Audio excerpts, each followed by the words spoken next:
So ayan, isang mapagpalang araw sa ating lahat mga kaidiyas. So sa video na to, ituturo ko sa inyo kung paano mag-adjust ng RPM dito sa Raider 150 Fi. So yung sa nakaraang vlog natin, so yung sa video natin, meron akong tinuro doon kung paano ma-adjust ng orasan. At kagabi, na video rin natin kung paano mag-adjust ng interval sa oil change at kung paano tanggalin yung naka-indicate dito na oil change. So tingnan nyo lang yung video natin. So meron na tayong video doon sa paano mag-set ng orasan at paano mag-set at adjust sa oil change interval. So yan ay tuturo ko sa inyo kung paano i-adjust yung sa kanyang RPM. So kung saan nyo gusto ilagay, halimbawa sa 5,000 RPM, ayan, 8,000, 9,000, 10,000. So ilong press lang natin itong select. Long press natin. So pag long press natin, dito sa RPM, pwede nyo itong iset. Kung gusto nyo itong blinker at kung gusto nyo steady, i-press nyo lang itong adjust. Ayan, naka-steady. So depende na sa inyo kung ano yung gusto nyo. Yung blinker, pagdating ng naset nyo ng RPM, magpiblink siya, o itong steady. So halimbawa set natin sa, ayan, naka-blinker. So ayan, pagkatapos iset natin yung sa RPM. So set natin. Ayan. So kasi dati naset ko na ito sa 10,000 RPM.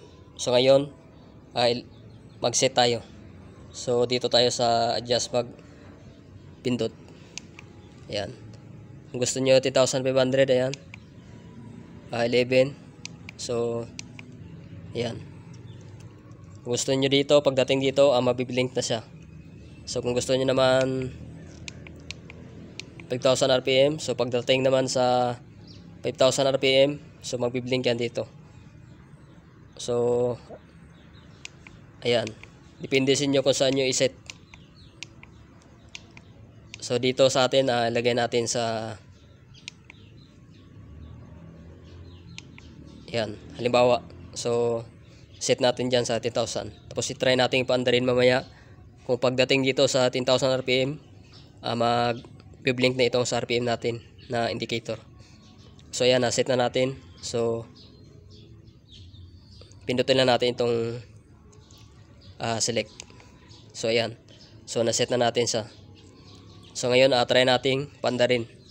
Pagdating ng 10,000 RPM, dapat magbiblink na itong sa RPM light indicator natin. So pandarin natin. Yan, RPM natin.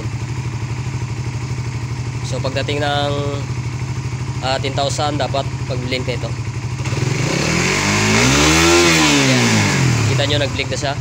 So ayun, good yung ating pag-set sa, patayin muna natin. So good yung ating pag-set sa RPM, kung paano i-adjust.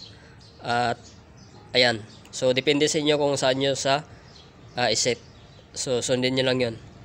So ayan, ganun na mag-set or mag-adjust ng RPM dito sa Raider 150 Fi. So ayan, hanggang dito na ating video. Thanks for watching and God bless. Huwag kalimutang mag-follow sa ating TikTok. Ayan, at meron din tayong Facebook page at YouTube. So ayan, hanggang dito lang. Peace out.